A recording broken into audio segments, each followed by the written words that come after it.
আসসালামু আলাইকুম রহমতুল্লাহি অবরাকাতুহু।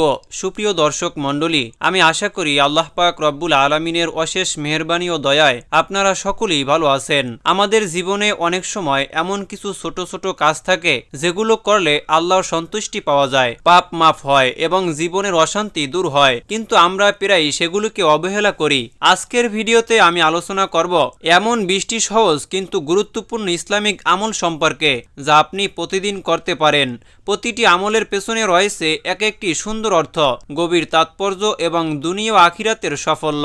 ভিডিওটি শেষ পর্যন্ত দেখুন, কারণ প্রতিটি আমলই আপনার জীবনে পরিবর্তন আনতে পারে ইনশাআল্লাহ। প্রিয় দর্শক, ইসলামে নিয়তের গুরুত্ব অপরিসীম। রাসূল আকরাম সাল্লাল্লাহু আলাইহি ওয়াসাল্লাম বলেছেন, প্রত্যেক কাজের ফলাফল নিয়তের উপর নির্ভর করে। আপনি যদি একটি সাধারণ কাজও আল্লাহর সন্তুষ্টির জন্য করেন, তবে সেটি ইবাদত হিসাবে গণ্য হবে। উদাহরণস্বরূপ, পরিবারের জন্য খাবার তৈরি করা, পড়াশোনা করা, এমনকি কাউকে সহায়তা করা সবই ইবাদতে পরিণত হতে পারে সঠিক নিয়তের মাধ্যমে।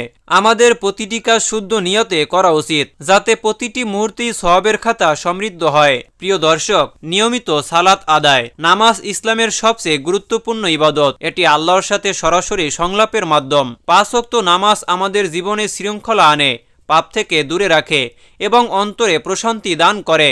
আল্লাহ পাক রব্বুল আলামিন বলেছেন, নিশ্চয়ই সালাত অশ্লীলতা থেকে এবং মন্দ কাজ থেকে বিরত রাখে। নামাজ আমাদের জন্য এমন একটি সুযোগ, যেখানে আমরা আমাদের সকল দুঃখ, কষ্ট এবং চাওয়া আল্লাহর সামনে প্রকাশ করতে পারি। প্রতিটি নামাজকে জীবনের গুরুত্বপূর্ণ অংশ হিসাবে নিন। প্রিয় দর্শক, আরেকটি হলো কুরআন তিলাওয়াত করা। প্রতিদিন কুরআন তিলাওয়াত আমাদের অন্তরকে আলোকিত করে এবং সঠিক পথের নির্দেশনা দেয়। কুরআন হলো আল্লাহর বাণী, যা সরাসরি আমাদের জীবনের গাইডলাইন। আল্লাহ পাক রব্বুল আলামিন বলেন, যালিকাল কিতাবু লা রাইবা ফিহ, এই কিতাবের মধ্যে কোনো সন্দেহ নেই। এমনকি একটি আয়াতও পাঠ করলে সওয়াব পাওয়া যায়। আপনি যদি কুরআন বুঝে পড়েন, তবে এটি আপনার চিন্তা ভাবনা, আচরণ এবং জীবনধারায় আশ্চর্যজনক পরিবর্তন আনবে। প্রিয় দর্শক, জিকির হলো অন্তরের প্রশান্তি। রাসূল আকরাম সাল্লাল্লাহু আলাইহি ওয়াসাল্লাম বলেছেন, তোমাদের জন্য কি আমি এমন একটি কাজের কথা বলবো, যা সবচেয়ে উত্তম এবং আল্লাহর কাছে সবচেয়ে পবিত্র? এটি হলো আল্লাহর জিকির করা। প্রতিদিন সুবহানাল্লাহ, আলহামদুলিল্লাহ এবং আল্লাহু আকবার বলা আমাদের জন্য সওয়াবের কাজ। মনে রাখবেন, দুনিয়ার ব্যস্ততার মাঝেও আল্লাহকে স্মরণ করলে অন্তর শান্ত থাকে এবং আল্লাহর রহমত আমাদের জীবনে নেমে আসে। প্রিয় দর্শক, আরেকটি হলো ইস্তেগফার। এর অর্থ হলো ক্ষমা প্রার্থনা। আমরা প্রত্যেকে কোনো না কোনোভাবে গুনাহ করি, কিন্তু আল্লাহ সবচেয়ে দয়ালু। ইস্তেগফার আমাদের পাপ মাফের রাস্তা। রাসূল আকরাম সাল্লাল্লাহু আলাইহি ওয়াসাল্লাম বলেছেন, রাসূল আকরাম সাল্লাল্লাহু আলাইহি ওয়াসাল্লাম প্রতিদিন 70 বারের বেশি ইস্তেগফার করতেন। আল্লাহ পাক রব্বুল আলামিন বলেন, যদি তোমরা ইস্তেগফার করো, তবে আমি তোমাদের উপরে আকাশ থেকে বৃষ্টি বর্ষণ করব এবং ধন সম্পদ দান করব এবং সন্তান সন্ততি দ্বারা সাহায্য করব। সুবহানাল্লাহ, সুবহানাল্লাহ। তাই প্রতিদিন ইস্তেগফার পড়া আমাদের জীবনের প্রতিটি সমস্যার সমাধান এনে দিতে পারে। প্রিয় ভাই, আরেকটি হলো দুরূদ শরীফ পড়া। রাসূল আকরাম সাল্লাল্লাহু আলাইহি ওয়াসাল্লাম আমাদের জীবনের সর্বশ্রেষ্ঠ আদর্শ। তার প্রতি দরুদ পাঠ করা আমাদের জীবনে আল্লাহর রহমত নিয়ে আসে। রাসূল আকরাম সাল্লাল্লাহু আলাইহি ওয়াসাল্লাম বলেছেন, যে ব্যক্তি আমার উপরে একবার দরুদ পাঠ করবে, আল্লাহ পাক রব্বুল আলামিন তার উপরে 10 বার রহমত বর্ষণ করবেন। প্রিয় ভাই, চিন্তা করুন, প্রতিদিন যদি আমরা 100 বার দরুদ পাঠ করি, কত বিশাল সওয়াব আমরা অর্জন করতে পারি। এটি আমাদের জীবনে প্রশান্তি ও সফলতা এনে দিবে। প্রিয় ভাই, আরেকটি আমল হলো সদকা ও দান করা। সদকা এমন একটি কাজ, যা আমাদের জীবনে বরকত ও শান্তি নিয়ে আসে। রাসূল আকরাম সাল্লাল্লাহু আলাইহি ওয়াসাল্লাম বলেছেন, সদকা পাপকে নিভিয়ে দেয়, যেমন পানি আগুনকে নিভিয়ে দেয়। সুবহানাল্লাহ। এমনকি একটি হাদিসও সদকা হিসেবে গণ্য হয়। যারা দান করে, তারা আল্লাহর রহমতে অধিকারী হয়। তাই সামান্য হলেও দান করুন, কারণ এটি দুনিয়া ও আখিরাতে সুখ এনে দেয়। প্রিয় ভাই, আরেকটি হলো সত্য বলা এবং মিথ্যা পরিহার করা। সত্যতা ইসলামে অন্যতম প্রধান বৈশিষ্ট্য। মিথ্যা বলা মুসলমানদের চরিত্রকে কালুষিত করে। রাসূল আকরাম সাল্লাল্লাহু আলাইহি ওয়াসাল্লাম বলেছেন, সত্য কল্যাণের দিকে নিয়ে যায় এবং কল্যাণ জান্নাতে নিয়ে যায়। প্রতিদিন আমাদের উচিত সত্য বলা এবং মিথ্যা থেকে দূরে থাকা, যাতে আমাদের ঈমান শক্ত হয় এবং সমাজে আমাদের উপর বিশ্বাস স্থাপন করা যায়। প্রিয় ভাই, সুন্দর আচরণ করা। একজন মুসলমানের প্রকৃত পরিচয় তার সুন্দর আচরণের মাধ্যমে নিহিত। রাসূল আকরাম সাল্লাল্লাহু আলাইহি ওয়াসাল্লাম বলেছেন, সবচেয়ে পূর্ণ ঈমানদার সেই ব্যক্তি যার চরিত্র সবচেয়ে সুন্দর। সুন্দর আচরণ আমাদের চারপাশের মানুষের সাথে সম্পর্ক দৃঢ় করে এবং সমাজে শান্তি প্রতিষ্ঠিত করে। প্রিয় ভাই, আরেকটি হলো পিতামাতার সেবা করা। পিতামাতা সন্তুষ্ট থাকলে আল্লাহ সন্তুষ্ট হন। কুরআনে আল্লাহ পাক রব্বুল আলামিন বলেছেন, তোমার রব নির্দেশ দিয়েছে তারও ইবাদত করতে এবং পিতামাতার প্রতি সদ্য ব্যবহার করতে। পিতামাতার সেবা করা দুনিয়ার সবচেয়ে বড় দায়িত্ব এবং এর বিনিময়ে আল্লাহ জান্নাত দান করেন। ইসলাম প্রিয় দিনী ভাই ও বোনেরা, আরেকটি হলো ভালো কাজের দাওয়াত দেওয়া। ইসলামের দাওয়াত বা সঠিক পথে আহ্বান করা খুবই গুরুত্বপূর্ণ।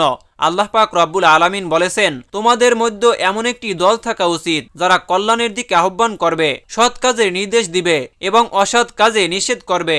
দাওয়াহ কেবল ওয়াজ বা বক্তৃতার মাধ্যমে সীমাবদ্ধ নয়। পরিবার, বন্ধু এবং সমাজে সঠিক কথা বলা, ইসলামের সুন্দর আচরণ প্রদর্শন করাও দাওয়াহ।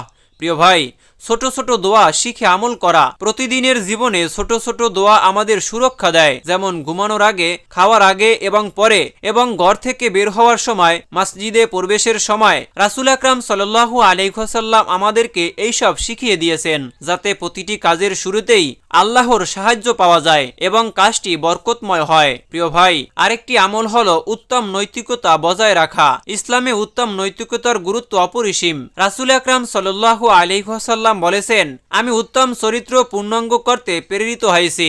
ধৈর্য ধারণ, ক্ষমাশীলতা, নম্রতা এবং অন্যের ভুল ক্ষমা করা আমাদের নৈতিকতার অংশ। এগুলো শুধু আমাদের বক্তৃতাকে উন্নত করে না, বরং আল্লাহর সন্তুষ্টি অর্জন করায় সাহায্য করে। আরেকটি ছোট আমল হলো প্রতিবেশীর হক আদায় করা। প্রতিবেশীর হক আদায় করা ইসলামের অন্যতম শিক্ষা।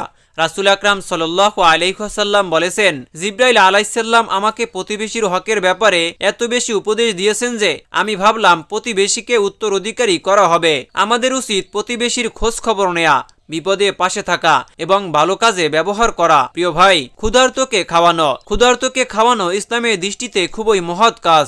আল্লাহ পাক রব্বুল আলামিন বলেন, এবং তারা তাদের পছন্দের খাদ্য দান করে অভাবগ্রস্ত এতিম ও বান্দিকে। একটি খাবার দেওয়া হয়তো আপনার জন্য সামান্য, কিন্তু সেটি কারো জন্য বেঁচে থাকার আশায় প্রতীক হতে পারে। ইসলাম প্রিয় দিনী ভাই ও বোনেরা, গোপনে দান করা এমন একটি আমল যা আল্লাহর কাছে খুব প্রিয়। রাসূল আকরাম সাল্লাল্লাহু আলাইহি ওয়াসাল্লাম বলেছেন, 7 ধরনের মানুষ কিয়ামতের দিনে আল্লাহর আরশের ছায়ার নিচে থাকবে। তার মধ্যে একজন সেই ব্যক্তি যে এমনভাবে দান করবে যে যদি তিনি ডান হাত দিয়ে দান করেন তাহলে বাম হাতে জানে না। গোপনে দান করলে রিয়া এবং অহংকারের সম্ভাবনা থাকেই না, যা সবকে বিশুদ্ধ রাখে। ইসলাম প্রিয় দিনী ভাই ও বোনেরা, আত্মসমালোচনা, নিজের গুনাহ বিশ্লেষণ করা। প্রত্যেক মুসলমানের উচিত প্রতিদিন নিজের আমল পর্যালোচনা করা, কোথায় ভুল করেছি, কিভাবে সংশোধন করা যায়, এসব নিয়ে চিন্তা করা ঈমানের নিদর্শন। আল্লাহ পাক রব্বুল আলামিন বলেন, হে ঈমানদারগণ, তোমরা আল্লাহকে ভয় করো এবং প্রত্যেকেই চিন্তা করুক আগামী দিনের জন্য সে কি প্রস্তুত করেছে, মানুষকে সহজ করে দেয়া। প্রিয় ভাই, আল্লাহ পাক রব্বুল আলামিন বলেন, হে ঈমানদারগণ, তোমরা আল্লাহকে ভয় করো এবং প্রত্যেকেই চিন্তা করুক আগামী দিনের জন্য সে কি প্রস্তুত করেছে। আরেকটি ইবাদত হলো মানুষকে সহজ করে দেয়া। রাসূল আকরাম সাল্লাল্লাহু আলাইহি ওয়াসাল্লাম বলেছেন, ধর্মকে সহজ করো, কঠিন করো না। সুখবর দাও, ভীতু করো না। আমাদের উচিত অন্যকে বোঝানোর সময় কোমলতা ও সহনশীলতা বজায় রাখা। কঠোর আচরণ ইসলামের দাওয়াতে বাধা সৃষ্টি করতে পারে। প্রিয় ভাই, আরেকটি ছোট আমল হলো ভালো কথার চর্চা করা। ইসলামের সুন্দর কথা বলা ইবাদতের অংশ।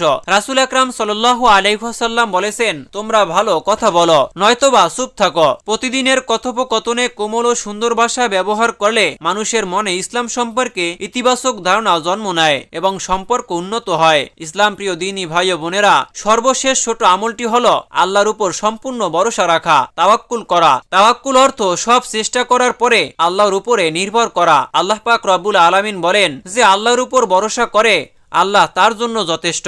জীবনের প্রতিটি ক্ষেত্রে যখন আমরা আল্লাহর উপর ভরসা রাখি তখন আল্লাহ আমাদের জন্য এমন পথ খুলে দেন যা আমরা কল্পনাও করতে পারি না। তাই আমি আপনাদেরকে অনুরোধ করব, আল্লাহ পাক রব্বুল আলামিনের উপর বিশ্বাস রাখুন এবং প্রতিদিন এই আমলগুলো করার চেষ্টা করুন। আল্লাহ পাক রব্বুল আলামিন আমাদের সকলকে এই আমলগুলো করার তৌফিক দান করুন। সকলেই কমেন্ট বক্সে লিখুন আমিন। ইসলাম প্রিয় দিনী ভাই ও বোনেরা, এই ছিল আমাদের আজকের ভিডিও। এরকম নিত্য নতুন ইসলামিক ভিডিও পেতে অবশ্যই আমাদের এই চ্যানেলটি সাবস্ক্রাইব করে পাশে থাকবেন। দেখা হচ্ছে পরবর্তী ভিডিওতে। সে পর্যন্ত ভালো থাকুন, সুস্থ থাকুন। আল্লাহ হাফেজ। আসসালামু আলাইকুম ওয়া রাহমাতুল্লাহি ওয়া বারাকাতুহু।